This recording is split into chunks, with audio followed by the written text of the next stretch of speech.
Praise the lord.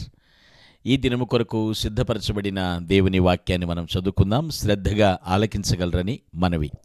హెబ్రీయులకు రాసిన పత్రిక 10వ అధ్యాయము 34వ వచనాన్ని చదువుకుందాం. ఎలాగనగా మీరు ఖైదులో ఉన్న వారిని కరుణించి మీకు మరి శ్రేష్టమైనదియు స్థిరమైనదియు అయిన స్వాస్థ్యమున్నదని ఎరిగి మీ ఆస్తి కోల్పోవుటకు సంతోషముగా ఒప్పుకొంటిరి. ప్రభునందు ప్రియులారా, ముందుగా మీకు హృదయపూర్వక వందనములు తెలియజేస్తూ ఉన్నాను.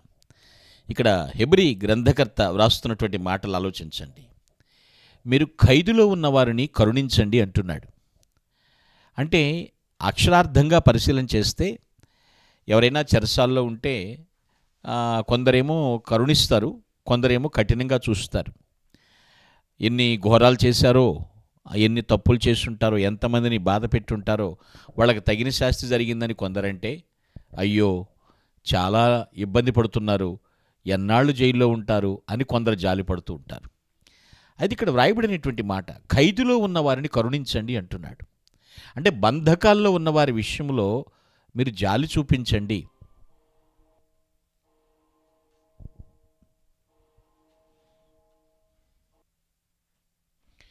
ఇక్కడ పరిశీలిస్తే ఇక్కడ వ్రాయబడినటువంటి మాట యొక్క అర్థం ఏమిటంటే, పాపపు బంధకాల్లో ఉన్న వారి మీద జాలిపడండి. వాళ్ళు ఆ బందిఖానాలో ఉండిపోయారు, తప్పు మీద తప్పు చేస్తూ క్రీస్తు ప్రేమను వాళ్ళు తెలుసుకోలేకపోతున్నారు. వారిని కరుణించండి అంటున్నాడు. అనగా వారి రక్షణ కొరకు ప్రార్థించండి, ప్రయత్నం చేయండి. వారి విషయంలో ఎన్నాళ్ళు వాళ్ళు అలా బంధకాల్లోనే ఉంటారు.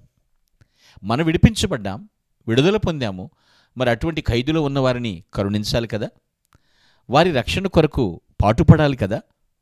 ఈ మాట మాట్లాడుతున్నాడు. ఖైదులో ఉన్నవారిని కరుణించండి అనేటువంటి మాట అంటూ మరో మాట అంటాడు, మీకు మరి శ్రేష్టమైనదియు స్థిరమైనదియు స్వాస్థ్యం ఉన్నదని ఎరగండి. చాలామంది అంటారు కదా, ఈ పని చేస్తే నాకేంటి, ఇలా చేస్తే నాకేంటి లాభం, ప్రయోజనం ఏమిటి. కొంతమంది లాభం లేనిది ఏ పని చేయరండోయ్, నాకేంటి ప్రయోజనం అని మాట్లాడుతూ ఉంటారు. గ్రహించండి ప్రియులారా, మనకు స్థిరమైన స్వాస్థ్యం ఉంది, ఎన్నటన్నిటికీ తరగనటువంటి స్వాస్థ్యం ఉంది ప్రియులారా. శ్రేష్టమైంది అంటున్నాడు, ద బెస్ట్. అది ఆ పరలోకపు వారసత్వం దేవుడు మనకిచ్చాడు. ఎందుకంటే మనం ఎప్పుడు ప్రభుని రక్షకునిగా అంగీకరించామో, అంగీకరించినటువంటి మనకు ఆయన పిల్లలయ్యేటువంటి అధికారం ఇచ్చాడు. ఆ శ్రేష్టమైన స్వాస్థ్యం మనకి ఇస్తున్నాడు ఆయన.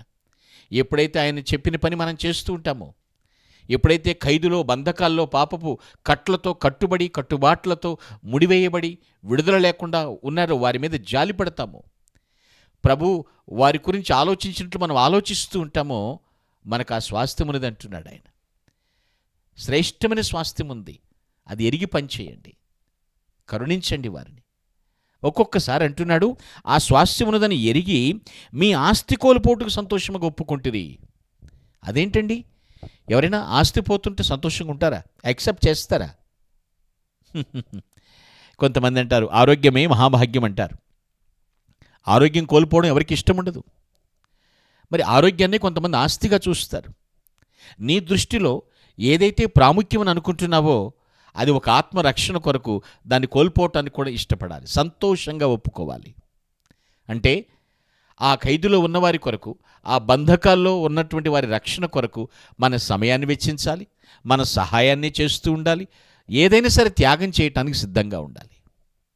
ఎందుకో తెలుసా ప్రియులారా, వారిని అగ్నిగుండపు అంచు నుండి తప్పిస్తున్నాం, భగభగ మండుతున్న అగ్నిగుండపు అంచు నుంచి తీసుకుని వస్తున్నాం, నరకమునకు జోగుతున్న వారిని రక్షిస్తున్నాం.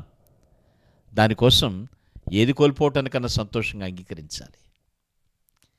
ఆయుష్ దేవుడిచ్చేదేనండి, ఆస్తి దేవుడిచ్చేదే, అంతస్తు దేవుడిచ్చేదే, పరపతి ప్రభు ఇచ్చేదే. మనం యాక్సెప్ట్ చేస్తున్నామా?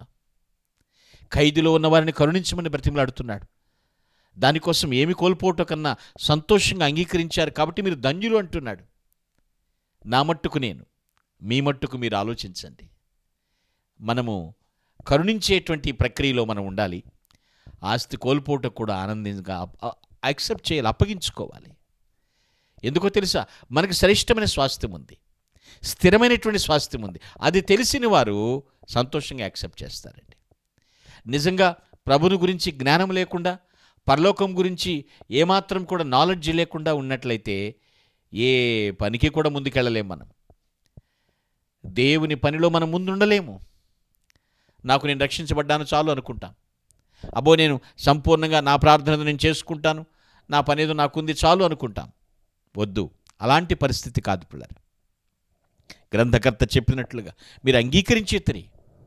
ఇప్పటికే చాలామంది భక్తులు, భక్తాగ్రేసరులు కూడా అనేక మంది ఖైదులో ఉన్న వారిని కరుణించే పనిలో ఉన్నారు. వారితో మనం కూడా జతకడదామా?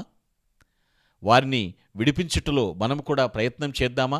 ఇదిగో విమోచకుడున్నాడు, రక్తము చిందించినవాడు, ఆ రక్షకుడు ద్వారా నీకు ఖచ్చితంగా సహాయం అందుతుంది. దాని కొరకు నేను నా ఆయుష్ను వెచ్చిస్తాను, నా సమయాన్ని వెచ్చిస్తాను, నా తలాంతులను వెచ్చిస్తాను అని నడుం బిగిద్దామా? శ్రేష్టమైన స్థిరమైనటువంటి స్వాస్థ్యాన్ని సొంతం చేసుకోవాలంటే ఆయన చెప్పిన పని కూడా చేయాలి కదా. ప్రభు మనకు ఆయుష్ని ఇచ్చాడు, అవకాశం ఇచ్చాడు, తలాంతులు ఇచ్చాడు, మనకి వాడుదాం. అనేక మంది ఖైదులో ఉన్న వారిని కరుణించి ప్రభు కోటలో వారిని కూడా కుటుంబ సభ్యులముగా మార్చుదుముగాక. Amen. Please all close your eyes. I will pray for you. మా హెవెన్లీ ఫాదర్, మా కరుణామయ్య, మా కోసం రక్తం చెందించిన ప్రభువా, నీకు స్తోత్రములు చెల్లిస్తున్నాను. సార్వభౌముడువు నాయన. ఎవరయ్యా ఆస్తి కోల్పోటుకు సంతోషంగా అంగీకరించేది?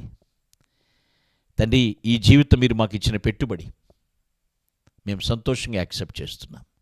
అనేకుల రక్షణ కొరకు మా వంతు క్రియ మేము చేస్తాం, మా వంతు కృషి మేము చేస్తామని తీర్మానించుకున్న ప్రతి ఒక్కరిని స్థిరపరిచి ఆశీర్వదించమని క్రీస్తు పేరిట ప్రార్థించి స్తుతిస్తున్నాను పరమ తండ్రి. ఆమేన్. థ్యాంక్ యూ అనండి. May God bless you.